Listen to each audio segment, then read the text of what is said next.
الرحيم نحمده ونستعينه ونستغفره ونؤمن به ونتوكل عليه ونعوذ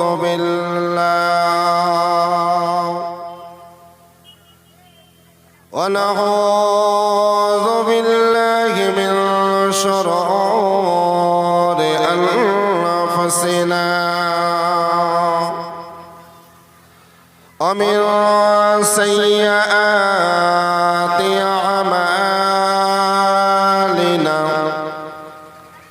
من يهده الله فلا مضل له ومن يضلله فلا هادي له ونشهد أن سيدنا ونبينا وحبيبنا ومولانا محمدا صلى الله عليه وسلم عبده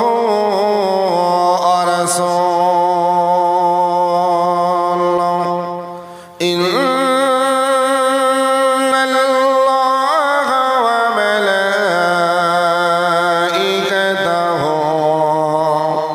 يصلون على النبي يا أيها الذين آمنوا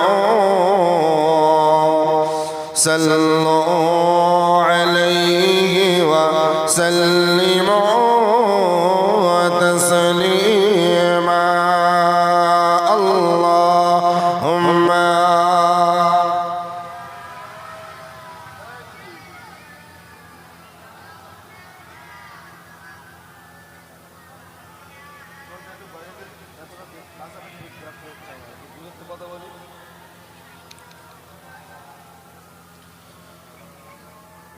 প্রাণ ভরে মহব্বতের সাথে রবিউল আউয়াল চাঁদের শেষ লগ্নে নবীর আশিক হইয়া বিশ্ব নবীর মহব্বত কলিজার ভেতরে নিয়ে আশিকে রসুলের পরিচয় দিয়ে সকলে মহব্বতের সাথে প্রাণ ভরে পড়ে দরুদ আল্লাহুম্মা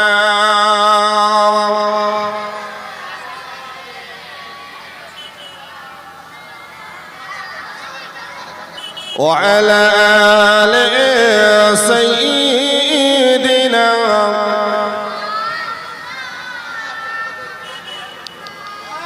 رسول ما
আমি এত কথা বলবো না, দূরত্ব বলবো, আমার দূরত্ব কথা কাজ করে সেই কথা। হ্যালো, যেন দূরত্ব কথাটা কাজ করে। যত মাইক্রোফোনের সামনে যাব ততক্ষণ জড়িয়ে যাবে আমার। সাউন্ডটা এমন ভাবে রাখো যেন আমি দূরের থেকে কথা বলতে পারি। দিনের লাগিয়া নবীজি যখন উহুদের ময়দানে যায়, প্রচন্ড এক আঘাতে নবীজির একটি দন্ত শহীদ হয়ে যায়।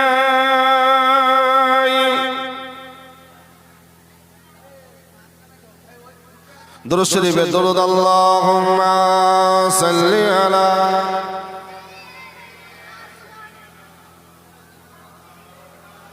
ওয়া আলা আলি সাইয়্যিদিনা।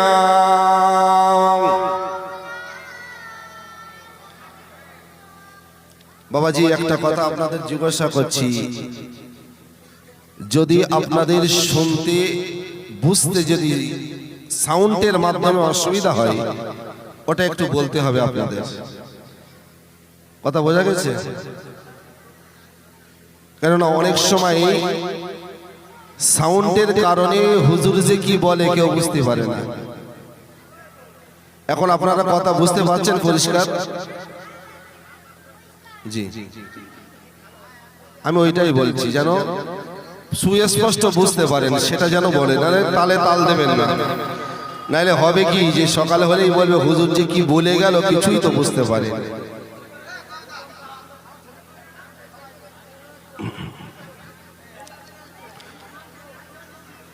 আমি কমিটি ভাইদেরকে বলছি, আপনারা চা দিচ্ছেন, মেহমানদারি খুব ভালো জিনিস, তবে একটু তাড়াতাড়ি দেওয়ার চেষ্টা করুন।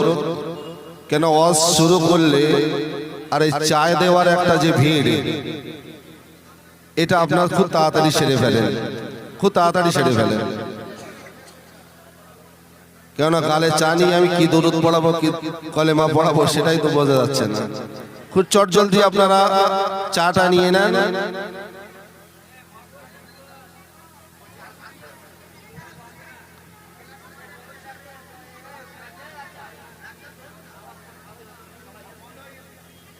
আল্লাহ,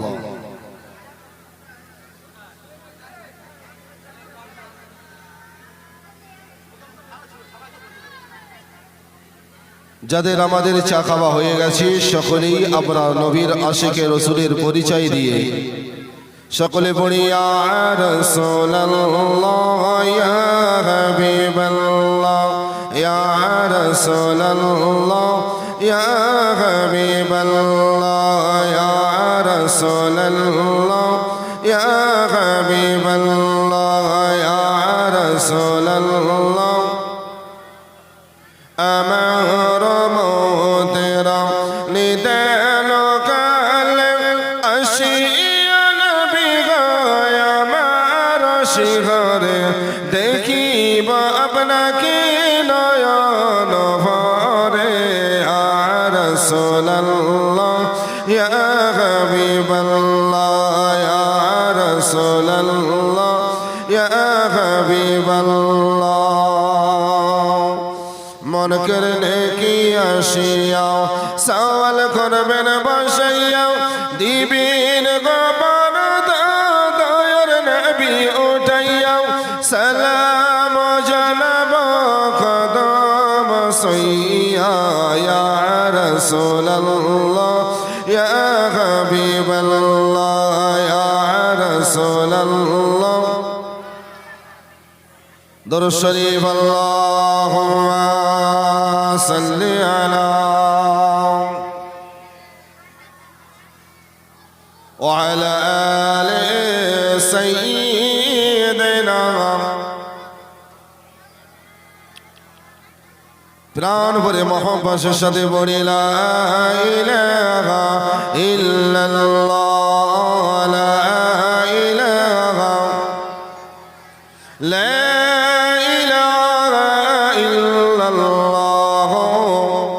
মুহাম্মাদুর রাসূলুল্লাহ। দিন মিলা ঈমান মিলা, পড়নে কে লিয়ে কুরআন মিলা। ইন্না আ'তাইনাকাল কাউসার मजवा दिया कमली वाले ने ला इलाहा इल्लल्लाह ला इलाहा इल्लल्लाह ला इलाहा इल्लल्लाह मुहम्मदुर रसूलुल्लाह। বিশ্ব নবীর মহব্বত, সবাই আমরা বিশ্ব নবীর ভালোবাসা অন্তরের ভেতরে নিয়ে, কলিজার ভেতরে নিয়ে মায়ার দরদি নবীকে সম্মান জানিয়ে মিলিতভাবে একসাথে সকলে বলুন সাল্লাল্লাহু আলাইহি ওয়াসাল্লাম। প্রশংসা, শুকরিয়া, কৃতজ্ঞতা জ্ঞাপন করি আমরা সবাই স্রষ্টা মালিকের শাহী দরবারে, যে রব, যে স্রষ্টা আমাদেরকে এই পাক মেহফিলে কবুল করেছেন। বিশ্ব নবী দিবস উদযাপনে এই জান্নাতীয় বাগানে শত ব্যস্ততার ভেতরে দিয়ে শরীরের একরকম আরামকে হারাম করে এই পাক মেহফিলে বসেছি আমরা শুধুমাত্র মহান আল্লাহ, মহান স্রষ্টার অনন্ত দয়ায়। যে রব, যে স্রষ্টা, যিনি আমাদের প্রতি এত দয়া মায়া করে এই বরকতপূর্ণ মজলিসে বসার তৌফিক দান করেছেন, সেই স্রষ্টার দরবারে অন্তরের অন্তরস্থল থেকে উচ্চ আওয়াজের সাথে সকলে শুকরিয়া আদা করব। তাই মিলিতভাবে আওয়াজ করে সকলে একবার বলুন আলহামদুলিল্লাহ। সাথে সাথেই আমরা জানাই আমাদের নেতা, আমাদের রাগাবার কমান্ডার, বিশ্ব নবী, নূর নবী, দয়ার মায়ার নবী হাবিব নবীর প্রতি জানাই উম্মত হইয়া মহব্বতের সাথে দরুদ ও সালাম। সকল উম্মত বলি সাল্লাল্লাহু আলাইহি ওয়াসাল্লাম। সম্মানীয় দিনীয় ভাই বাবাজি, যদুবা এটা একটা ছোট্টখাট্ট হলে এটা একটা মার্কেট। সেই মার্কেটের ব্যবসায়িক মানুষগুলো তাহাদের প্রচেষ্টা এবং তাহাদের নিয়তের উপরে রবিউল আউয়াল চাঁদে বিশ্ব নবীর সিরাতের উপরে আলোচনার মেহফিল তারা আয়োজন করেছেন। আমি এই মার্কেটের সকল ব্যবসায়ী কমিটি ভাইদেরকে বলবো, একটুখানি দায়িত্ব আপনারা পালন করুন। কেন আমার পরে আর কোনো বক্তা নাই, আমি যত সময় একটু আলোচনা রাখবো পরিবেশটাকে ঠান্ডা রাখার জন্য মাঝে মাঝে একটুখানি আপনারা দাঁড়িয়ে যান। এই বাচ্চা কটারে হয় বাড়ি পাঠাও, নাইলে তোলো।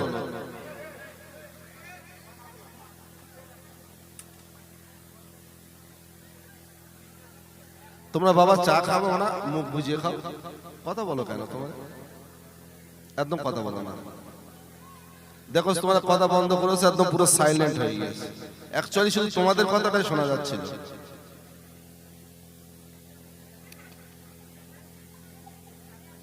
আবার না না, ওই ভেতরে না, এই বাচ্চা কটা কথা বলছি। আমরা সবাই পাক মেহফিলে বসেছি আমরা নিজের ইচ্ছাই না আমাদের মালিকের দয়ায়। কথা বলেন, এখানে আপনারা সবাই এসেছেন, পাক মেহফিলে বসেছেন নিজ ইচ্ছাই না মালিকের দয়ায়? মালিক যদি আমার আপনার প্রতি সেই দয়া না থাকতো, তাহলে আমি আপনি কেউ এই মেহফিলে বসতে পারতাম? মানেন তো নাকি? আমার আশাটা আর মেহফিলে বসাটা এটা একান্ত আমার মালিকের দয়া, আর আল্লাহ আমাকে ভালোবাসেন বলে আমার প্রতি দয়া অনুগ্রহটা দেখিয়েছেন। তাহলে এখান থেকে একটা জিনিস ক্লিয়ার হয়ে গেল যে স্রষ্টা মালিক আল্লাহ আমাদেরকে ভালোবাসেন। বিশ্বাস হয়তো নাকি? কিন্তু যখন আমরা বিপদে পড়ি, যখন আমাদের কোনো বিপদের সম্মুখীন হই, তখন এই ভালোবাসার কথাটা খেয়াল থাকে তো? থাকে না। যদিও মানুষের ওই কষ্টের সম্মুখীন হয়ে এটাও বলতে শোনা যায় যে আল্লাহর এত ইবাদত করি, আল্লাহর এত হুকুম মেনে চলি, তারপরেও আমার এত পরীক্ষা কেন, আমার এত কষ্ট কেন? আছে না নাই? তাহলে সে জায়গাটায় আমরা মালিককে দায়ী করি না? যেটা ঘটছে, যেটা ঘটতে যাচ্ছে, যেটা ঘটে গেছে, এর পরিচালক হলো কে? আল্লাহ। তাহলে আমার তোমার দায়িত্ব হলো যেটাই আমার তোমার জীবনে ঘটবে আমাদের খুশি মনে সেটাকে মেনে নিয়ে রবের প্রশংসা করে আমাদেরকে সর্বসময় বলতে হবে আলহামদুলিল্লাহ, আলহামদুলিল্লাহ। কথা ঠিক না? জি। এইবারে আসি হাদিস শরীফে বিশ্ব নবী জানিয়েছেন, তুমি পেলে কিংবা না পেলে, সুস্থ থাকো, রোগে থাকো, কষ্টেই থাকো, আনন্দেই থাকো, যে অবস্থার ভেতরে তুমি থাকো না কেন, তোমার সর্বসময় মালিকের প্রতি প্রশংসা, মালিকের শুকরিয়াটা তোমার করা লাগবে। যদি তুমি পাও তাহলেও বলবে আলহামদুলিল্লাহ, না পেলেও বলবে আলহামদুলিল্লাহ। তিনটে তাসবিহ আছে, সবাই জানি আমরা। এক হলো আলহামদুলিল্লাহ, এক হলো সুবহানাল্লাহ, আর একটি হলো আল্লাহু আকবার। এই তিনটে তাসবিহ, যে কোনো একটা তাসবিহ সর্বসময় জিহ্বা, এই জবানটা দিয়ে সর্বসময় ভিজিয়ে রাখতে বলেছেন কে? বিশ্বনবী মুহাম্মদুর রাসূলুল্লাহ। যদি তুমি আল্লাহর প্রশংসার ভেতরে দিয়ে তোমার জবানটাকে ভিজিয়ে রাখতে পারো, আমার আল্লাহর ওয়াদা আছে না নাই? কথা বলেন, আছে। বাবজান, আমার মা বোনেরা, আমার যুবকেরা, সোনার চাঁদেরা, শুনে নেন, জেনে নেন, মহান স্রষ্টা মহান আল্লাহ কোরআন পাঠিয়েছেন আমাদের কাছে। আল্লাহ পাকের পাক জবানে ওই কোরআনটা প্রফেট মুহাম্মদুর রাসূলুল্লাহ সাল্লাল্লাহু আলাইহি ওয়াসাল্লাম নবীর উপরে নাযিল হলো যে কোরআনটা, ওই কোরআনটার ভিতরে মহান আল্লাহ আমাদেরকে জানিয়ে দিয়েছেন, আমি আল্লাহ কোরআন পাঠিয়েছি বান্দারে, তোমরা কোরআন পড়বে। তবে ওই কোরআনটা শুধু পড়ার জন্য পাঠাই নাই, কোরআনটাকে মানব জীবনে চলাফেরার জন্য, প্রত্যেকটা মানুষের জন্ম থেকে মৃত্যু পর্যন্ত চলার ব্যাপারে, মানুষের জানার ব্যাপারে আমি আল্লাহ পাক মানুষের গাইড বুক করে আমার জাবানি কোরআনকে মানুষের কাছে আমি আল্লাহ এই নবীর মাধ্যমে পাঠিয়ে দিলাম। ও বাবা জানেন, এই কোরআন শরীফটা যদি আমরা ফলো করি, ওই কোরআন শরীফের ভিতরে একটা আয়াত দিয়ে আমার আল্লাহ পাক এই বিষয়ে ঘোষণা দিয়ে বলেছেন, লা ইন শাকারতুম লা আযীদান্নাকুম ওয়া লা ইন কাফারতুম ইন্না আযাবি লাশাদীদ। বান্দাকে আমি আল্লাহ তোমাদেরকে জানিয়ে দিলাম, আমি আল্লাহ যদি আমার প্রশংসা তুমি করতে পারো, আমি আল্লাহ আমার শুকরিয়াটা যদি তুমি করতে পারো, আমি আল্লাহ আমার প্রশংসা, আমার শুকরিয়াটা যে বান্দা বান্দির জবান সর্বসময় ভিজে রেখে দেবে, আমি আল্লাহ আমার ওয়াদা বান্দা তোমার প্রতি, তোমার রিজিক, তোমার সম্মান, তোমার ইজ্জত, তোমার হেফাজতের দায়িত্ব আমি আল্লাহ স্বয়ং নিজেই নিয়ে নেব। যদিও মার্কেটে দোকান আছে, এখন সকাল থেকে একদম বেচা কেনা নাই, একদম বেচা কেনা নাই। কোনো বন্ধু এসে বা কোনো নিজের লোক এসে জিজ্ঞাসা করছে কি ব্যাপার, আজকে মার্কেট কেমন হলো? বেচা কেনা না থাকার কারণে আমরা কিন্তু ওই জায়গায় আল্লাহর প্রশংসা করি না। ঠিক আর বলিস না ভাই, একদম বেচা কেনা নেই। আবার একটা নাস্তিক মার্কা কথাও ব্যবসাদারদের মধ্যে পাওয়া যায়, কি বলে বউনি, এখনো বউনি হয়নি। ভাই মুসলমানদের এই কথাটা কি ব্যবহার করা যাবে? বউনি হয়নি, আচ্ছা বউনি কথাটা বলে তো নাকি সবাই? বলতে এখনো বউনি হয়নি, এই ভাষা কোথাতে পেলে? তুমি প্রথম মালটা খরিদ্দারের হাতে দিয়ে বিসমিল্লাহির রহমানির রহিম, এখন আমি বিসমিল্লাহই করতে পারি না ভাই, কথা বোঝা যায় না? কিন্তু ব্যবসাদারদের ভেতরে আল্লাহর প্রশংসা এবং আল্লাহ নামের শুকরিয়া বাদ দিয়ে বউনি কথাটা বলে। এখানে যে ব্যবসাদারগুলো আছেন, যদিও বা জবানের এই কথাটা ডিলিট করার প্রয়োজন আছে না নাই? কথা বলেন, আছে। তাহলে যারাই করেন তারা এখান থেকে নিয়ত নিয়ে নেন, এটা জান্নাতের বাগান, এই বাগান থেকে নিয়ত নিলাম যতদিন আল্লাহ হায়াতে বাঁচিয়ে রাখবেন, আর এই মার্কেট হোক যেখানেই হোক কারবার করি না কেন, এখনো বউনি হয়নি, এই কথাটা বাধ্যবাধকতা দিতে হবে, এটা নাস্তিকবাদী কথা। মনে থাকবে তো নাকি? আর যদি কোনো খরিদ্দার বলে, আপনি জানেন যখন তাকে ভুলটা ধরিয়ে দেবেন, এই তুই তো মুসলমানের বেটা, তোর রিজিকে দোকান খুলেছিস, এই রিজিকে বরকত আল্লাহ দেবে, তো আল্লাহর প্রতি তাওয়াক্কুল আছে? যদি থাকতো তাহলে ওই নাস্তিকের কথাটা বলতে না। কথা ঠিক না? আমার আল্লাহ বলেছেন, বান্দাকে তোমরা শুকরিয়া করো, আমি আল্লাহ আমার প্রশংসা করবে, আমি আল্লাহ আমার। ও বান্দা, কখন তোমরা প্রশংসা করো? তোমরা যখন কিছু পেয়ে যাও তখন প্রশংসা করো, যখন তোমাদের লাভ হয় তখন প্রশংসা করো, যখন নামাজের পাটিতে বসো তখন প্রশংসা করো। আমি আল্লাহ বলছি, না রে বান্দা, আমি তোমাকে যখন দেব তখন তুমি প্রশংসা করবে না। না, আমি যখন আল্লাহ তোমাকে দেব না তখন তোমার প্রশংসা করা লাগবে। আমি আল্লাহ বলেছি, বান্দা হে, তুমি যদি আমার প্রশংসা, আমার শুকরিয়াটা করতে পারো, আমি আল্লাহ বলছি তোমার সম্মান, ইজ্জত, রিজিক আমি আল্লাহ এক কথায় তোমার হেফাজত আমি আল্লাহ নিজেই দায়িত্ব নেব। যদি আজকের দিনে যদি ঝড় বৃষ্টির কারণে যদি কোনো তুফান হয়, যদি ঘর বাড়িও ভেঙে যায়, তুমি যদি আমি আল্লাহ আমার প্রতি তাওয়াক্কুল থাকে, আমি আল্লাহ আমার প্রশংসাটা যদি তোমার ভেতরে থাকে, এই এলাকায় ঝড় তুফান বজ্রতে সব বাড়িঘর ভেঙে গেলেও আমি আল্লাহ তোমার প্রশংসায়, আমি আল্লাহ আমার ওয়াদা ছিল তুমি সকাল বিকেল আমার প্রশংসা করো বলে সবার ঘর বাড়ি ভাঙলে ও বান্দা তোমার বাড়িটা ভাঙবে না, কেননা আমি আল্লাহ তোমাকে হেফাজত করব। বিনিময়ে কি? শুধু আল্লাহর প্রশংসা, তাই না? এখন যদি কেউ এখন মার্কেটেও যদি কাল সকালবেলা যদি এই মার্কেটে এসে কেনা বেচা করতে করতে ওই পাড়ার ভাই আর এই পাড়ার ভাইয়ের সাথে যদি দেখা হয়, তা আমরা সালাম তো তুলেই দিয়েছি, কিন্তু সালাম তুলে দেওয়ার পরে শুধু জিজ্ঞেস করি, ভাই কেমন আছেন? এই কথাটাও যদি কেউ জিজ্ঞাসা করে, আমার তো মনে হয় না কেউ বলে যে আলহামদুলিল্লাহ। তারা কি বলে? আর বলিস না ভাই, একদম কাজ কাম নেই, কদিন বাড়িতে বসে আছি। কত দুঃখ কত কষ্টের কথাটা বন্ধুর কাছে শেয়ার করে কি করে না? ইমানদার যদি হয় মুসলমান, তোমার জবানে একটাই মাত্র শব্দ হবে, প্রথমে আলহামদুলিল্লাহ, তারপরেই কথা হবে যে ভাই কয়েকদিন বসে আছি। আগে প্রশংসা করতে হবে কার? আল্লাহর। তাহলে যে তুই 3 দিন যে বসে আছো, প্রশংসা করার পরই আল্লাহ তারপরে আর বসিয়ে রাখবে? কথা বলে না। আজকে আমাদের জবান দিয়ে সব আল্লাহর শুকরিয়া উঠে গেছে, অথচ ওই কোরআনে আমার আল্লাহ পরিষ্কার জানিয়েছে তোমরা প্রশংসা করো খাবার আগে, শুতে গিয়ে, ব্যবসায় কারবারে, উঠতে বসতে, পেলে না পেলে, রোগে শোকে, সর্ব অবস্থায় আমার প্রশংসাটা তোমাদের বেশি বেশি করা লাগবে। কথা বোঝা যায়?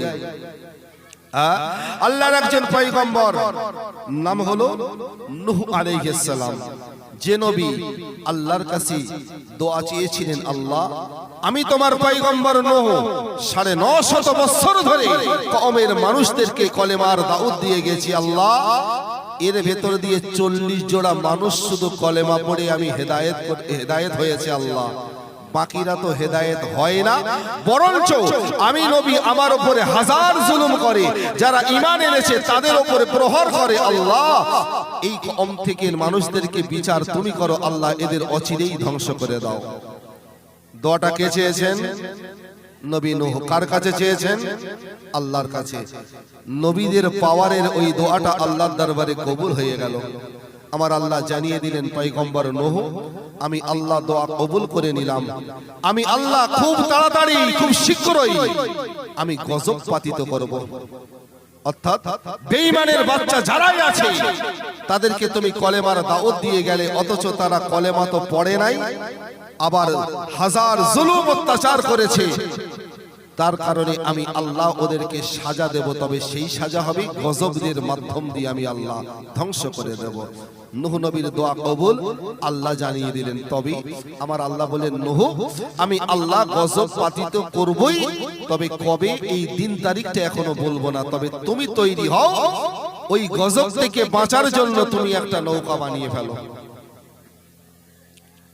ওই নৌকাটা তুমি বানাও। আমি আল্লাহ বলছি যেদিন গজব পাতিত হবে সেই দিনে যারা ইমানের কালেমা পড়েছে, ইমানদার হয়েছে, মুসলমান হয়েছে, তাদেরকে নৌকার ভেতরে আশ্রয় দেবে, শুধু ওরাই বাঁচবে, বাকি সব ধ্বংস করে দেব। কথা বোঝা গেল? বাপজান আমার, মা বোনেরা আমার, যুবক ভাইরা, নূহ নবী আলাইহিস সালামের জামানায় ওই যুগে মরুভূমির দেশে কোনো নদী নাই, কোনো খাল বিল নাই, কোনো বড় বড় পুকুর নাই, আসমানের থেকে পানিও বর্ষণ হয় না। ও বাপজান আমার, বছরে হয়তো একবার পানি হয় মরুভূমির দেশে। বাপজান আমার, ওই মরুভূমির দেশে পয়গম্বর নূহ নবী আল্লাহর হুকুমে এবারে কাঠ নিয়ে নৌকা বানানো শুরু করে দিল। নৌকা বানাচ্ছেন নূহ নবী শুকনা ডাঙায়। ও বাপজান আমার, বেঈমান কাফের ইহুদির বাচ্চারা নূহ নবীর কাছে এসে বলে, ও পয়গম্বর নূহ, তুমি শুকনো ডাঙায় নৌকা বানাইতেছো, তাহলে তোমার কি মাথা খারাপ হয়ে গেছে? ওরা ঠাট্টা বিদ্রুপ করা শুরু করে দিয়েছে, পাড়ায় পাড়ায় বলাবলি করা শুরু করে দিয়েছে। এই যে আয় তোরা দেখবি আয়, এই শুকনো ডাঙায় কোনো খাল নাই, বিল নাই, নদী নাই, সাগর নয়, অথচ নূহ এমন পাগলের পাগল, শুকনো ডাঙায় লোকে ঘর বাড়ি বানায়, কিন্তু নূহ এমন পাগল হয়ে গেছে নৌকা বানাইতেছে। এ মনে হয় মাথার ঠিক নাই। এই রকম করে নূহ নবীর উপরে তারা হাজার লাঞ্ছনা অপমান করার প্রচেষ্টা তারা চালিয়ে গেছে। আল্লাহর পয়গম্বর নূহ নবী কোনো কথার জবাব দেয় না, আল্লাহর হুকুমের কাজ তিনি চালু রেখে দিয়েছেন। 1 তারিখে নূহ নবী নৌকা বানাইতেছেন। হঠাৎ করে ওই নৌকা বানানোর জায়গায় একটা বান্দি, আল্লাহর একজন বান্দি বয়স্ক, হাতের লাঠি সারাই চলতে হয়, এক বুড়িমা নূহ নবীর কাছে এসে দাঁড়িয়ে গেল। পয়গম্বর নূহ নবীকে দেখে বলে, ওগো আল্লাহর নবী নূহ, তুমি এই শুকনো ডাঙায় নৌকা বানাইতেছো, সবাই বলা বলি করে তুমি নাকি পাগল হয়ে গেছো। ও নূহ, আমি বয়স্ক বুড়ি, আমি তোমার কাছে জানতে চাই নৌকা বানাবার মূলত উদ্দেশ্য কি? নূহ নবী বলেছিলেন, বুড়িমা, তুমি হয়তো জানো না, তবে আমি তোমাকে বলতেছি বুড়িমা, আল্লাহ পাক রব্বুল আলামিন, আল্লাহ দুনিয়ার জমিনে গজব পাতিত করবে। ও বুড়িমা, ওই গজবে সব কিছু ধ্বংস হয়ে যাবে। তবে বুড়িমা, আমি এই নৌকাটা বানাইতেছি, এই নৌকার ভিতরে যারা আশ্রয় পাবে তারাই শুধু এই গজব থেকে শুধু বেঁচে যাবে। বাঁচার ইচ্ছা বুড়ো বয়সেও বুড়ির ভেতরে আসে না নাই? আমাদের ভেতরেও আছে না? আমরা হাজার রকম, গত পরশুদিন একটা বাপের একটাই ছেলে, বাপের রেখে যাওয়া অনেক সম্পদ, এখান থেকে 4 দিন আগে রাতের বেলা কখন স্টক করেছে ছেলে বউ কেউ খবর রাখে না। দেখতে একটু সময় লেগে গেছে, তখন আব্বার গাল দিয়ে গেঁজা বেরিয়ে গেছে। প্রাথমিক হসপিটাল আমাদের বসিরহাটে ভর্তি করলো, ওখান থেকে রেফার করে পাঠিয়ে দিল। ওরা গিয়ে কলকাতায় গিয়ে নামি দামি নার্সিং হোমে ভর্তি করেছে, তার দিনের বেড খরচ 70,000। ডাক্তার মেডিকেল ক্যাম্প বসিয়েছে শুধু ছেলের চাপে পড়ে। 15টা ডাক্তার মিলে মেডিকেল ক্যাম্প বসিয়েছে। কেন? ডাক্তারদের বক্তব্য 100% 99 বাদ দিয়ে একের 3 এক অংশ হয়তো আর বাঁচবে। তবু ছেলে বলছে কত টাকা লাগবে বলো? 7 লক্ষ টাকা, তাতেও সে রাজি। কথা বোঝা গেছে? আব্বাকে বাঁচাবার জন্য 7 লাখ টাকা টেবিলে ফেলে দিল। তবে 7 লাখ পুরো লাগেনি, 2 লাখও গিয়েছে। আব্বাও তার পরপরই ইন্তেকাল করেছে। কথা বোঝা যায়? বাঁচার ইচ্ছা কার ভেতরে থাকে না? কথা বলে। কিন্তু বাঁচার ইচ্ছা আছে, কিন্তু নিজেকে রবের গোলামি করে সংযত হওয়ার ইচ্ছা আমাদের ভেতরে নাই। ঠিক তো? চাচা বুড়ো হয়ে মরতে যায়, এখনো দাড়ির ফাঁক দিয়ে বিড়ির ধোঁয়া বার হয়। এ চাচা জীবনে কি মরবে বলে মনে হয় না? মসজিদের মুয়াজ্জিন বারবার 5 ওয়াক্ত আযান দেয়, হাইয়া আলাস সালাম। আরবি শব্দ, বাংলা অর্থ কি? নামাজের দিকে ধাবিত হও। এমন গোলামের গোলাম আমরা, কান এমন পর্দা লাগিয়েছি মুয়াজ্জিনের কথায় আজানের ধ্বনি শোনার পরেও ওদিকে আজান হয় আর এদিকে ও বিড়ি ফোঁপায়। আছে না নেই? সবাই পাশ দিয়ে বেরিয়ে যাচ্ছে, ও মুসলমানের বেটা চুপচাপ বসে আছে। দেখে মনে হয় না যে ও কোন জাতে ফেলা যাবে বলে মনে হয়। হিন্দুদের যদি হয় তবু ওরা সন্ধ্যেবেলা একটু শাক পুজো টুজো দেয়, আর এই মুসলমানের বাচ্চা কিচ্ছু দিল না, ও সন্ধ্যেবেলা একটা বিড়ি ধরে বসে থাকলো। আছে তো? এ জাতি সিধা হবে কবে? বেশি দূরে মসজিদ নয়, অথচ এ জাতি এখনো বাঁচার ইচ্ছা। বাবজান আমার, মা বোনের আমার, সোনার যারা যুবকের আলোচনার দিকে একটুখানি গুরুত্ব দিয়ে দেন। আয়াতটা বলেছি লা ইন শাকারতুম লা আযীদান্নাকুম। আল্লাহ বলেছেন শুকরিয়া করবে আমি আল্লাহ আমার। আল্লাহ যদি বলেছেন প্রশংসা করবে আমি আল্লাহ আমার। বান্দা যদি প্রশংসা আমি আল্লাহ আমার করতে পারো, শুকরিয়া যদি তোমার জবান দিয়ে আমি আল্লাহ আমার করতে পারো, অন্তর দিয়ে রবের প্রশংসা করলে আমি আল্লাহ তোমার হেফাজত করব। ও বাবজান আমার, বুড়িমা যখন বললেন নূহ আমিও বাঁচতে চাই, আমি এই গজব থেকে বাঁচতে চাই, ওই সময় নূহ নবী বললেন বুড়িমা বাঁচতে গেলে তো বাঁচতে যদি ইচ্ছা হয়, শুধু ইচ্ছা হলে হবে না, তার জন্য আমল করা লাগবে। বলে কি সেই কাজ? বলে বুড়িমা এই নৌকার ভিতরে সবাই তো আশ্রয় পাবে না। বলে তাহলে কে পাবে? বলে যারা আল্লাহর প্রতি ঈমান এনেছে, আর আল্লাহর প্রতি ঈমান এনেছে, যারা নবীর প্রতি যারা ঈমান এনেছে, আল্লাহর প্রতি ঈমান আনা, নবীর প্রতি ঈমান এনেছে যারা, এক কথায় ঈমানদার যারা, তারা নৌকার ভেতরে আশ্রয় পাবে, আর বাকি আর কেউ নৌকার ভেতরে আশ্রয় পাবে না। বুড়িমা তখন বলে নূহ আমি তো এখনো ঈমান আনি নাই, আমি তো এখনো কলেমা পড়ি নাই, আমার বাঁচার বড় শখ, বাঁচার বড় ইচ্ছা, তবে আমি নূহ, আমি বুড়ি বলছি নূহ তুমি আমাকে এই মুহূর্তে আর দেরি করো না, আমাকেও তুমি কলেমাটা পড়িয়ে দাও। আল্লাহর নবী নূহ আলাইহিস সালাম বুড়িমার হাত দুখানা ধরে ওই সময় কলেমাখানা পড়িয়ে দিল। বুড়ি কলেমা পড়ে ঈমান এনে মুসলমান হয়ে গেল। হয়ে যাবার পর নূহ নবী এবার বলে ও বুড়িমা চিন্তা করার কোনো প্রয়োজন নাই, তবে কবে গজব হবে আল্লাহ এখনো জানাইনি গো। তো বুড়িমা তবে তোমার চিন্তার কোনো কারণ নাই, তুমি যখন কলেমা পড়ে ঈমান এনে মুসলমান হয়েছ, যেই দিন আল্লাহর গজব পাতিত হবে, আমি আল্লাহর নবী নূহ তোমাকে কথা দিলাম আমি নিজ হাতে তোমাকে এই নৌকার ভেতরে এই জায়গা করে দেব।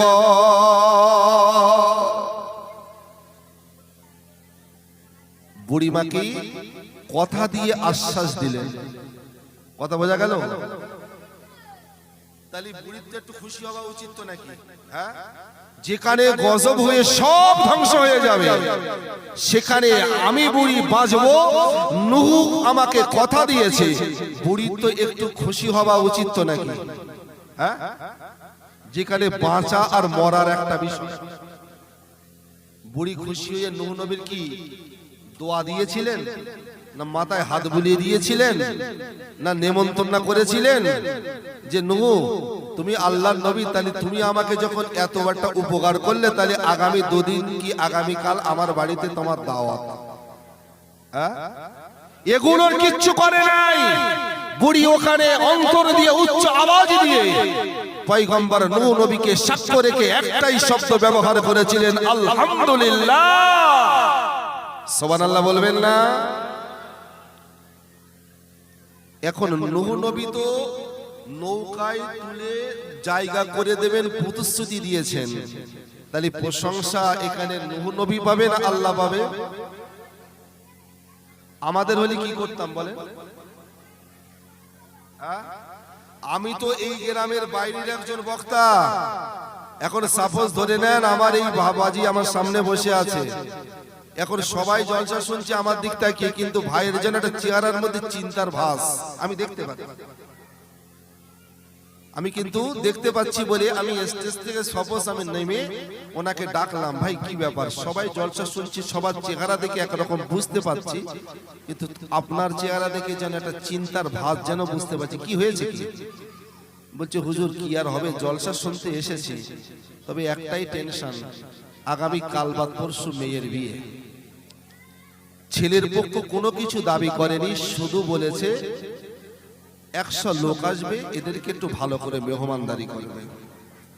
তা আমার কাছে 100 টাকা নেই যে কাল বাদ পরশু মেয়ের বিয়ে দেবো, ওদের 100 কি খেতে দেবো, এই টেনশনে আমার মাথা খারাপ।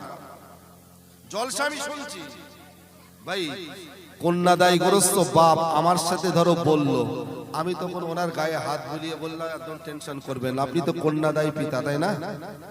আল্লাহ অর্থ আমারও দিয়েছে, এই মুহূর্তে আপনার দিয়েছিল, এখন আপাতত নাই। শোনেন, আপনি কাল বাদ পরশু মেয়ের বিয়েতে 16 আনা মেহমানদারি রাখবেন। আমি বাইরের বক্তা হলেও ঠিক আছে, আমি তোমাকে সব অ্যারেঞ্জমেন্ট করে যাচ্ছি বিনা টেনশন। কথা দিয়ে গেলাম, টাকা দিয়ে গেলাম, ইনি ফ্রি হয়ে গেল। বাড়িতে গিয়ে ওনার স্ত্রী ওনার বিবিকে নিয়ে বিষয়টা যখন বললেন, ওনার মা ওনাকে বলছে যে মনা, হুজুরটারে তো দাওয়াত করতে হবে। আমার এই গ্রামের এত মানুষ থাকতে একটা বাইরের মানুষ তোর এই অদিনে তোর এমন উপকার করলো। আচ্ছা বলেন, এই মানুষটা জীবন দশায় যতদিন বাঁচবে আমারে ভুলতে পারবে বলে মনে হয়? কথা বলে, কোনদিন ভুলতে পারবে না। শুধু একটাই দোয়া দেবে, উনি দেবে, ওনার স্ত্রী দেবে, ওনার পরিবার দেবে, ওনার মা দেবে, ওনার বাপ দেবে। অথচ কেন দিচ্ছে? আমি জাস্ট একটু উপকার করেছি, কি ওর ওই অদিনে একটু আত্মীয়তার সাপোর্ট করেছি। কথা ঠিক না? তাহলে উনি ওই টাকাটা নিয়ে বললো, হুজুর সত্যি আপনি যে আমার এই উপকারটা করলেন, আল্লাহ আপনাকে বড় করুক। ওনার মা দোয়া দিচ্ছে, আল্লাহ ওনাকে বড় করুক। ওনার স্ত্রী বলছে, হুজুরকে আরো বড় আলেম করুক। সবাই আমার জন্য দোয়া করেছে। কিন্তু কথাটা সত্যি করে স্বীকার করেন তো, উনি টাকাটা হাতে নেওয়ার পরে তাহলে উনি আমার প্রশংসা করছে, কিন্তু প্রশংসাটা অরিজিনাল পাবে কে? কিন্তু আল্লাহর কথা খেয়াল থাকে আমাদের। তাহলে এই বুড়িটা থাকলো কিভাবে? এ তো নূহ নবী বাঁচা মরার একটা বিষয়কে সামনে তুলেছেন যে আল্লাহর গজব হবে, সেই গজবে সব ধ্বংস হয়ে যাবে। কেউ বাঁচবে না, শুধু বাঁচবে তাহারাই যারা ঈমানদার। বুড়ি ঈমান আনলেন, নবী নূহ নবী কথা দিলেন, বুড়ি আল্লাহ শুকরিয়া করলেন, আদাস কিচ্ছু বলেনি। হাসি ভরা খুশি ভরা মন নিয়ে বুড়ি বাড়িতে চলে গেল। বাপজান, আমার মা বোনের, আমার যুবকেরা শুনে নাও, জেনে নাও, ও আমার পর্দার মায়েরা শোনো, আজকে আমাদের জবানে অনেক কিছু ভাষা আছে, কিন্তু তিনটে তসবির একটা তসবিও আমাদের নাই। এখন যদি আমরা দুপুরবেলা খানা খেতে যাই, ওই জায়গায় একটা বার আমরা বিসমিল্লাহ বলি না, খানা খাওয়া শেষ করে একবার আলহামদুলিল্লাহ বলি না, শুধু হিংসা বলে আমরা খানা খেতে উঠে পড়ি। রাত যখন এসে যাবে আমরা বালিশে মাথা লাগিয়ে ঘুমিয়ে পড়ি। ওই জায়গায় রবিরও প্রশংসাও তো আমরা করতে পারি না। ও বাপজান, নূহ নবীর কথাই বুড়িমা বললেন আলহামদুলিল্লাহ, আমার আল্লাহ খুশি হয়ে গেল, রাজি হয়ে গেল। বুড়ি আল্লাহর প্রশংসা করলো। বুড়ি বিদায় নেওয়ার সাথে নূহ নবীকে বললেন, ও নূহ, তালি তুমি তোমার কথা মতন যেদিন গজব হবে সেদিন আমাকে তুমি ডেকে নিও। বুড়ি তার নিজের বাড়ি চলে গেল। আমার আল্লাহ পাক এবার দিন তারিখ নির্ধারণ করে নূহ নবীকে জানিয়ে দিল। আল্লাহ বলেন, ও আমার পয়গম্বর নূহ, তোমার কিস্তি নৌকা কি বানানো হয়ে গেছে? নূহ নবী বলে, হ্যাঁ আল্লাহ। বলে, তাহলে আগামীকাল আমি পৃথিবীর জমিনে আমি আল্লাহ পাক গজব পাতিত করব।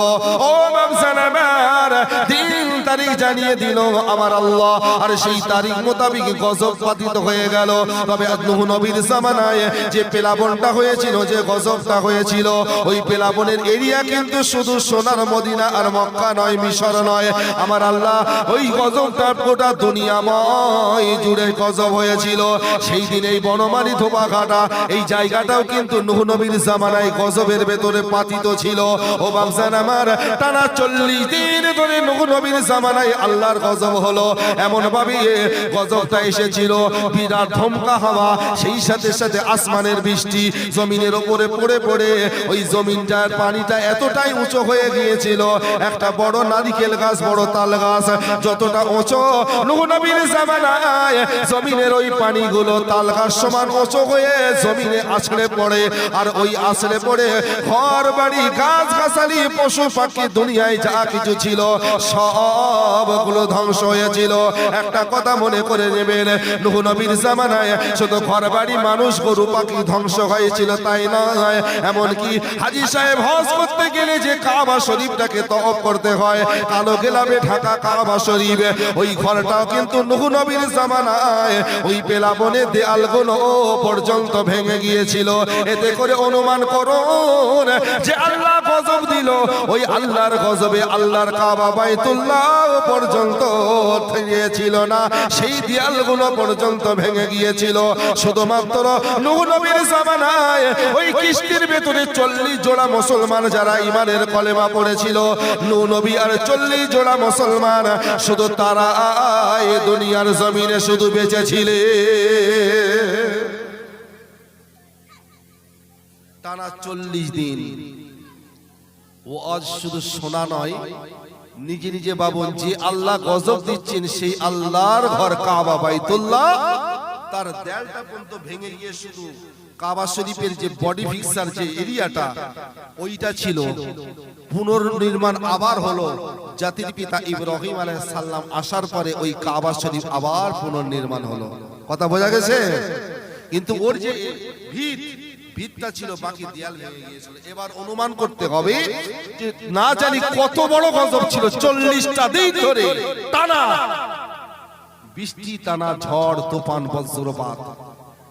তবে এইবারে 40 দিন পরে আমার আল্লাহ নূহ নবীকে জানিয়ে দিলেন, আমার পয়গম্বর নূহ, আমি আল্লাহ গজব এবার আমি আল্লাহ তুলে নেব। তবে তোমরা এখন কোথায়? অনুমান করুন, আমি তো যাই নাই, তবে জুদি নামক একটা পাহাড়, সেই পাহাড়ের কিনারায় সেখানে গিয়ে নৌকাটা গিয়ে ওই পাহাড়ের কাছে গিয়ে ভিড়ে গেল, দাঁড়িয়ে গেল। এবার অনুমান করুন পৃথিবীর জমিন থেকে পানিটা তাহলে কত উঁচুই ছিল। নৌকাটাকে মাথায় করে কি পাহাড়ে নিয়ে গিয়েছিল? না, ভাসতে ভাসতে গিয়েছে। তাহলে কতটা উঁচু ছিল পানির ঢেউটা, গোটা পৃথিবীময় জুড়ে সেই গজবে ফেলেছিল। সেই দিন আপনাদের এই ধোবাঘাটা, এই মাঠ বলুন, এই মার্কেট বলুন, সেদিন কিন্তু ওই গজবের কবলে পড়ে গিয়েছিল। দুনিয়ায় কোনো জায়গা বাকি ছিল না, শুধু ওই 40 জোড়া মানুষ ওই নৌকার ভেতরে আশ্রয় পেয়েছিল, তারাই। বাপজান আমার সোনার চাঁদ যুবকেরা, 40 দিন পরে এবার যখন গজব আস্তে আস্তে যখন নির্মূল হয়ে যায়, ওই পানিগুলো যে যার মতন যে যার জায়গায় বেরিয়ে গেল, জমিনটা এবার দেখা গেল। নূহ নবী ওই পাহাড়ের কিনারায় তাকিয়ে দাঁড়িয়ে দেখেন গোটা দুনিয়াটা একটা ময়দান আর ময়দান, গাছগাছালি নয়, ঘরবাড়ি নয়, শুধু একটা ময়দান হয়ে আছে। যেদিকে তাকাই সেদিকেই ময়দান, যেদিকে তাকাই সেদিকেই ময়দান। ও বাপজান আমার, আল্লাহর কাবা বাইতুল্লাহর ঘরটা পর্যন্ত ভেঙে গেছে। নূহ নবী এবং ওই 40 জোড়া মুসলমান পাহাড়ের কিনারায়। এমন তো সময়তে আমার আল্লাহ বলে, নূহ, তালি গজব আমি আল্লাহ তুলে নেব। ও আল্লাহ বলে, নূহ, তাহলে এবার বলো গজবের পরে আমার দুনিয়া নামক জগৎটার পরিস্থিতি কেমন? নূহ নবী বলে, আল্লাহ, দুনিয়ায় আর কিছু নাই, কিছু অবশিষ্ট নয়। ঘর বাড়ি গাছপালা বৃক্ষ তরুলতা সব ধ্বংস হয়ে গেছে। আল্লাহ এমনকি আপনার কাবা বাইতুল্লাহর দেয়ালটাও পর্যন্ত ভেঙে গেছে। আমার আল্লাহ বলে, নূহ, ওই নৌকার ভেতরে যারা আশ্রয় নিয়েছিল তাদের খবরটা আমাকে একটু বলো। ও বাপজান আমার, নূহ নবী বলে, আল্লাহ, ওই নৌকার ভিতরে যারা ঈমানদার আশ্রয় পেয়েছিল, আল্লাহ তারা শুধু অবশিষ্ট বেঁচে আছে। যেই না বলেছেন আমার আল্লাহ সঙ্গে সঙ্গে বলছেন, নূহ, যদি নৌকায় ঈমানদাররা আশ্রয় পেয়ে যদি বেঁচে থাকে, তাহলে নূহ ওই বুড়িটার খবর কি? যে বুড়িটা তুমি যখন কিস্তি বানাইতেছিলে, তোমার কাছে এসে হাতে হাত দিয়ে বায়াত হলো, ঈমান আনলো, কলেমা পড়লো, নূহ, তুমি তো তাকে কথা দিয়েছিলে। তাহলে 40 জোড়া মুসলমান যে নৌকার ভেতরে আছে, তার মধ্যে কি বুড়িটা আছে? নূহ নবীর তখনই খেয়াল পড়েছে বুড়ির কথা। 40 দিন পরে আদতেও ওই নৌকার মধ্যে বুড়িটা নাই। নূহ নবী তাকে হাতে করে তোলেনি, কিন্তু নূহ নবী কথা দিয়েছিল, প্রতিশ্রুতি দিয়েছিল। ভাই, ওয়াদা, প্রতিশ্রুতি আল্লাহকে সাক্ষ্য রেখেই তো আমরা করি তো নাকি? হ্যাঁ, জলসা হয় মসজিদের উন্নয়নে, জলসা হয় মাদ্রাসার উন্নতি প্রকল্পে, জলসা হয় কবরস্থানে রোগের মাগফিরাতে উন্নতি প্রকল্পে। ভাই ওই জায়গায় হুজুরিরা কালেকশন করি, আমরা আল্লাহকে সাক্ষ্য রেখে হাত তুলে বলি আগামী বছর 10 বস্তা সিমেন্ট দেব, 10 বস্তা চাল দেব। আমরা প্রতিশ্রুতি করি কি করি না? হ্যাঁ, এখন কমিটি সাহেব মনে করছে এবছরে মসজিদে জলসা দিয়ে আমরা যে কালেকশনের ওয়াদা পেয়েছি আমরা কাজে একটু হাত দিই। কথা বলা যায়নি, পকেটে এখনো কমিটির টাকা আসেনি, কিন্তু ওয়াদার খাতা দেখে মনে করছে কাজে লাগলে ইনশাল্লাহ। কিন্তু ভাই কমিটিদের জুতোর তলাক হয়ে যায়, কিন্তু কিছু কিছু ওয়াদা আছে এমন কৃপণ, ওয়াদা করেও পকেটে টাকা থাকার পরেও দেয় না, লাস্টে কমিটির সেক্রেটারি সভাপতি জুতোর পায়াক হয়ে যায়। কথা ঠিক না? আপনি ওয়াদা করেছেন আল্লাহকে সাক্ষ্য রেখে, আপনার বাড়ি খাওয়া হচ্ছে, বিলাসিতা জীবন যাপন সব চলছে, তাহলে কে বলেছিল আল্লাহকে সাক্ষ্য রেখে ওয়াদা করতে? আপনার সামর্থ্য অনুযায়ী ওয়াদা করুন, যতটা পারবো কথা তার উপরে ওয়াদা করুন, দেবার মতন ক্ষমতার উপরে ওয়াদা করুন। কেননা আমার আল্লাহ ওয়াদা করনে ওয়ালাকে যেমন ভালোবাসেন, ওয়াদা খেলাপকারীকেও তার চেয়েও আমার আল্লাহ বেশি, আল্লাহ তার প্রতি বেশি ঘৃণা করেন। কথা বলা যায়নি? যেমন সন্তান পেটে স্ত্রীর গর্ভে তুমি আল্লাহকে বলেছো আল্লাহ আমার সন্তান দুনিয়ার জমিনে আসবে, আল্লাহ আসার ব্যবস্থা করে দাও, সন্তানের মুখও দেখবো, আল্লাহ তোমার ঘর মসজিদে আমি 500 টাকা দেব। সন্তান হয়ে গেছে, সন্তান নিয়ে চলছো, অথচ 500 টাকার কথা তুমি ভুলে গেছো। জেনে রেখে দেই আমার আল্লাহ ওই সন্তানকে তুমি আর কিন্তু পরবর্তীতে তুমি আর কিন্তু বাঁচাতে পারবে না। কথা বলা যায়নি? আল্লাহ বলে বান্দা আমি তো সব সময় ওয়াদা আমি আল্লাহ আমার প্রতি তাওয়াক্কুল রেখে করো, আমি ওয়াদা করনেওয়ালাকে ভালোবাসি, তার মনের ইচ্ছা পূরণ করব, কিন্তু তোমার যখন সুবিধা আসবে তুমি যেন কথা অনুযায়ী ওয়াদা অনুযায়ী সেটা পালন করে দিও। নূহ নবী তো ওয়াদা করেছিল, ভুলে গেছে। আমার আল্লাহ বলছে নবী নূহ তুমি নবী হতে পারো, কিন্তু ওয়াদা খেলাপ করেছো, আমি আল্লাহ বরদাস্ত করব। অর্থাৎ দুনিয়ায় সব যদি ধ্বংস হয়ে যায়, কিচ্ছু যদি না দেখা যায়, বাড়ি ঘর কি শুধু ময়দান আর ময়দান, এখন তোমাকে খোঁজ নিয়ে আসতে হবে সেই বুড়িটা বেঁচে আছে না মরে গেছে। আচ্ছা বলেন আমার আল্লাহ কি জানে বুড়ি বেঁচে আছে কি মরে আছে? আল্লাহ জানে, কিন্তু নূহ নবী তিনি শুধু এতটুকু মানুষের ওয়াদা খেলাপ করেছেন, আমার আল্লাহ পয়গম্বরকে ছেড়ে দেয় নাই। তাহলে তুমি আমি মানুষের কাছে মানুষের ওয়াদা করি, আল্লাহকে সাক্ষ্য রেখে ওয়াদা করি, সব ভুলে যাই। আজকে কমিটিটা বলে কি করে কাজ করব, মানুষ ওয়াদা করেও দিতে চায় না। তাহলে আমাদের অবস্থাটা কি হবে ভাই? বাপজান আমার সোনার চাঁদ যুবকেরা, পর্দার মায়েরা, আল্লাহর নবী এবারে চিন্তায় পড়ে গেল, তাই তো দুনিয়া সব ধ্বংস হয়ে গেল। ওই বুড়িটা বেঁচে আছে না মরে গেছে? আমার তো মনে হয় সে বেঁচে নাই। এই গজবে 40 দিন টানা বৃষ্টি হলো, ঝড় তুফান হলো, বজ্রপাত হলো, তাহলে ঘর বাড়ি কিছুই তো আর অবশিষ্ট নয়, এমনকি আল্লাহর কাবা বাইতুল্লাহর দেয়াল ভেঙে গেছে। তাহলে ওই বুড়িটা কেমন করে বেঁচে থাকে? আমার আল্লাহ বলে নূহ ওটা বললে আমি শুনবো না, তোমাকে এখন খোঁজ করে দেখাতে হবে ওই বুড়িটা এখন বেঁচে আছে কিনা। ও বাপসানা আমার, যদি নামক পাহাড়ের কিনারা থেকে নূহ নবী এবার জমিনের তলদেশে নামলেন। নামার পরে ওই ফাঁকা ময়দান, গোটা পৃথিবীময় ময়দান, নূহ নবী খুঁজতেছেন কোথায় পাবো কোথায় পাবো। বুড়িটা বেঁচে যদি থাকে তার লাশটাও যদি পেতাম, লাশটা তুমি কোথায় পাবে? আল্লাহর নবী নূহ কয়েকদিন চলার পর কিছু দূরে গিয়ে দেখতে পায় ওই যে একটা ফাঁকা ময়দান, ওই ময়দানের একটা কিনারায় ছোট্ট একটা কুড়ে ঘর। ওই ঘরটাকে নূহ নবী দূর থেকে দেখতে পেল। দেখার পরে আস্তে আস্তে ঘরের কাছে চলে যায়। নূহ নবী ঘরের কাছে গিয়ে চিন্তা করে তো এটাই আল্লাহ পাক গজব দিল। এই গজব টানা 40 দিন ধরে হলো।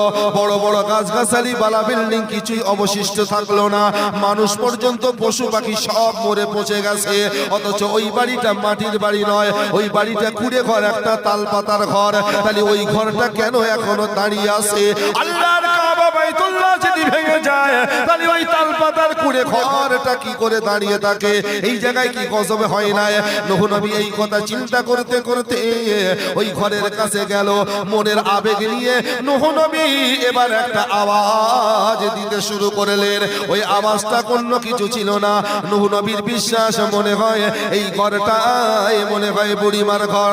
না জেনে নূহ নবী দূর থেকে আওয়াজ দিয়ে বলে, বুড়িমা, ও বুড়িমা, তুমি কি ঘরের ভিতরে আসো?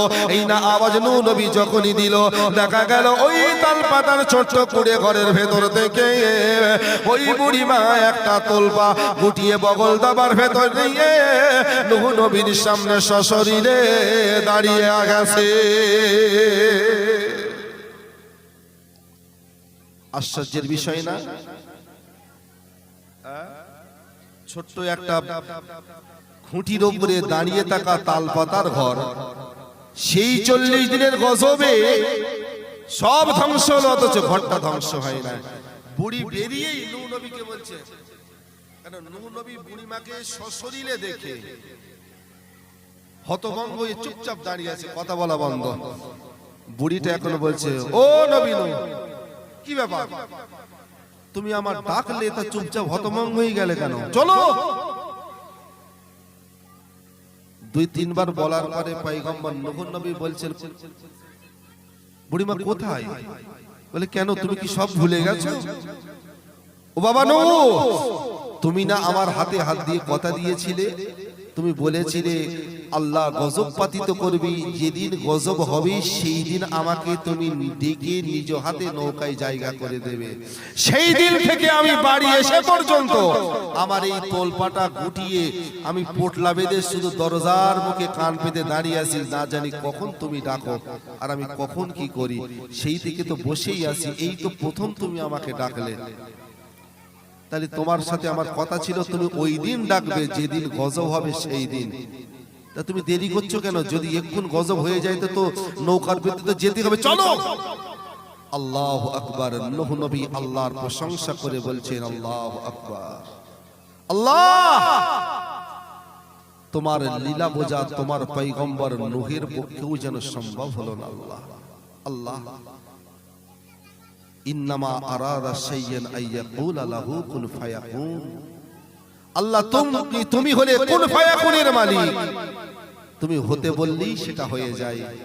আল্লাহ, টানা 40 দিন ধরে গজব হলো, সুনামি হলো, প্লাবন হলো, অথচ বুড়িটা বেরিয়ে বলছে চলো। সে খবরই রাখে না, সম্পূর্ণ বেখবর। 40 দিন ধরে যে গজব হয়েই গেছে এ সম্বন্ধে জানেও না। সুবহানাল্লাহ বলবেন না?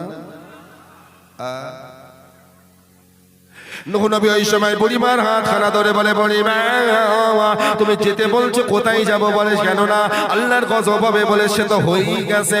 নূহ নবীর কথাই বুড়িমা বলে, কবে হলো, কখন হলো?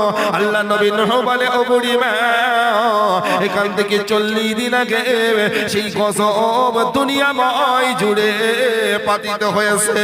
বুড়ি তখন বলে, ও আল্লাহর নবী নূহ, কেমন করে হলো এ বিষয়ে তো আমি কোনো খবরই রাখি না।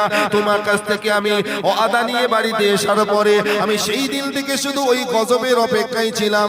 বলে, বুড়িমা, গজব হয়ে গেছে, তুমি কি কিছুই জানো না? বলে, বিশ্বাস করো নবী নূহ, আমি যদি জানতাম তাহলে তোমাকে তো বলতাম না।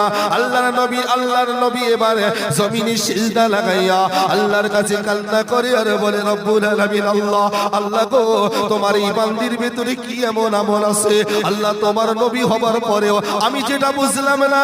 আল্লাহ, এত বড় গজব হলো, সব কিছু ধ্বংস হয়ে গেল, অথচ বুড়িমা এখনো বেঁচে আছে। আল্লাহ, তার ছোট্ট কুড়ে ঘরটা এখনো দাঁড়িয়ে আছে।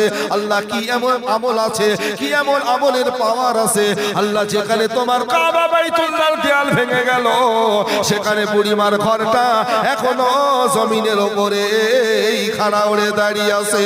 ও আমার বাবা জানে না, নূহ নবী এমন করে আল্লাহর কাছে যখন জানতে চায়, সঙ্গে সঙ্গে বুড়িমাটা নূহ নবী গায়ে হাত দিয়ে বলে, বাবা নূহ, তুমি মালিকের কাছে জানতে চাইছো, তবে শোনো শোনো শোনো, আমার ভিতরে কি এমন আমল আছে, আমার ভিতরে এমন কোন দামি আমল আছে কিনা জানি না, কেননা তোমার হাত দিয়ে কলেমা পড়ে ওই দিনে তো ঈমান এনেছি, ওই দিনে তো কে মুসলমান হয়েছি। তবে নূহ, আমার মনে হয় তুমি আমাকে নৌকায় ওঠাবার প্রতিশ্রুতি যখন দিয়েছিলে, বলো তো নবী, ওই সময় প্রশংসাটা, ওই সময় আমি আমির বুড়ি কার করেছিলাম? নূহ নবী বলে, বুড়িমা, প্রশংসা তো তুমি মালিকের করেছিলে, আল্লাহর করেছিলে। বুড়িমা বলে, তাহলে যে আল্লাহর প্রশংসা আমি করেছিলাম, ওই আল্লাহ এত বড় গজব থেকে ওই শুকরিয়া করার বদৌলতে আমার আল্লাহ আমাকে হেফাজত করেছে। নারায়ে তাকবীর। ও বাপ, 40 দিন ধরে টানা গজব, সুনামি সবকিছু হয়ে গেল, বুড়িটার ভেতরে রবের প্রশংসা ছিল, এতটাই ইমানি পাওয়ার। আল্লাহ বলছেন, লা ইন শাকারতুম লা আযীদান্নাকুম, বান্দা শুকরিয়া আমি আল্লাহ আমার করো যদি করতে পারো। আজকে বুড়িমাকে 40 দিনের গজবের থেকে সম্পূর্ণ বেখবর, খবরই রাখে না, অথচ বুড়ির দেয়ালের পাড়ি দিয়ে সুনামি বয়ে যাচ্ছে, খবরই রাখে না। আল্লাহ বলে, আমি হেফাজত করব। বান্দা ঠিক এমন করে সবকিছু ধ্বংস হয়ে যাবে তোমার ভেতর দিয়ে, জবান দিয়ে যদি 3টে তাসবিহ, একটা তাসবিহ যদি সব সময় পড়তে পারো। আছে না অনেক মানুষ, হ্যাঁ, খেতে গেলে সুবহানাল্লাহ, কষ্ট হলে আল্লাহু আকবার, কথা বলে কি বলে না? হ্যাঁ, আমাদের ভেতরে নামাজ আছে, মুখে দাড়ি আছে, নামাজ নিয়ে অহংকার করি, গর্ব করি, আমি বড় নামাজি, কিন্তু আমাদের সবচেয়ে বড় কষ্ট হলো কোথায়? আমাদের ভেতরে আমলিয়াতের অভাব। আজকে এই বাংলার জমিনে মুজাদ্দিদুজ্জামান, আমাদের শেরে তাজ, আমাদের পীর, আমাদের মুর্শিদ হুজুর, তিনি কি শুধু নামাজের বদৌলতে, রোজা রাখার কারণে কি আল্লাহর ওলি হয়েছেন? আজকে বসিরহাট থেকে এসেছি আমি, বসিরহাটে আল্লামা রুহুল আমিন হুজুর, তিনি কি শুধু নামাজ রোজা করে কি তিনি আল্লাহর ওলি হয়েছেন? নয়। নামাজ রোজা এটা হলো ডিউটি, এটাকে বলা হয় ইবাদত। আর আল্লাহ হাসিল করতে গেলে, আল্লাহ ওয়ালা হতে গেলে তোমার ভেতরে কিছু থাকতে হবে, আমলিয়াত। কথা ঠিক না? যদি আসরের পরে একটু তাসবিহ পড়তে বলি, মানুষের সময় নাই, ঠিক না বল? এত ব্যস্ত যে জুম্মার দিন 2 রাকাত পড়ি কি মরি, নিজের জুতোটা পড়েছি কি লোকেরটা পড়েছি, এই হুঁশ যে জাতির থাকে না, সে জাতি আল্লাহর প্রশংসা করবে বলে বিশ্বাস হয়? এই তোমাদের মসজিদ থেকে 2 রাকাতের পরে বেরিয়ে আসে, তারা কারা? তারা হিন্দু টিন্দু না ব্রাহ্মণ? এই যারা 2 রাকাত পড়ে বেরিয়ে আসেন, শুনে নেন, কোরআনে আমার আল্লাহ বলছেন, ফাওয়াইলুল লিল মুসাল্লিন আল্লাযীনা হুম আন সালাতিহিম সাহুন। বান্দা হে, ওই নামাজ তোমার মুখে ছুঁড়ে মেরে দেওয়া হবে কিয়ামতের ময়দানে, বাঁচাতে পারবে না। কথা বোঝা যায়? কি করতে যাও মসজিদে? চুরি করতে যাও। এই জাতির ভেতরে এর স্বভাব কোনোদিন যাবে না। এরা রবের প্রশংসা করবে, পেলেও করে না, খেলেও করে না। কথা ঠিক না ভুল? আমাদের ভেতরে প্রশংসা থাকবে কার? কথা বলেন, আল্লাহর নামটা জোরে আওয়াজ দিয়ে বলেন, আমাদের ভেতরে প্রশংসা থাকবে কার? আল্লাহ। আমাদের হায়াতের মালিক কে? বাপ বেটা মিলে বলেন, আরো জোরে বলেন, হায়াতের মালিক কে? মৌতের মালিক কে? রিজিকের মালিক কে? সম্মানের মালিক কে? নামাজ পড়বো কার জন্য? রোজা রাখবেন কার জন্য? হজ করবেন কার জন্য? দান করবেন কার জন্য? মা বাপের সেবা করবেন কার জন্য?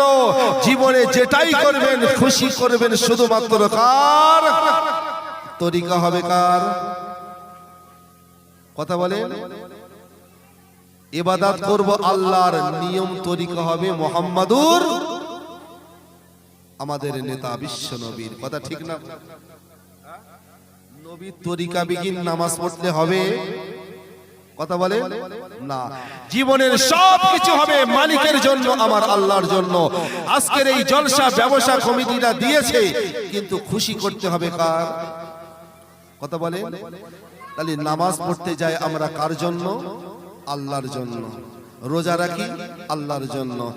আমার জীবন আমার মরণ আমার বন্দে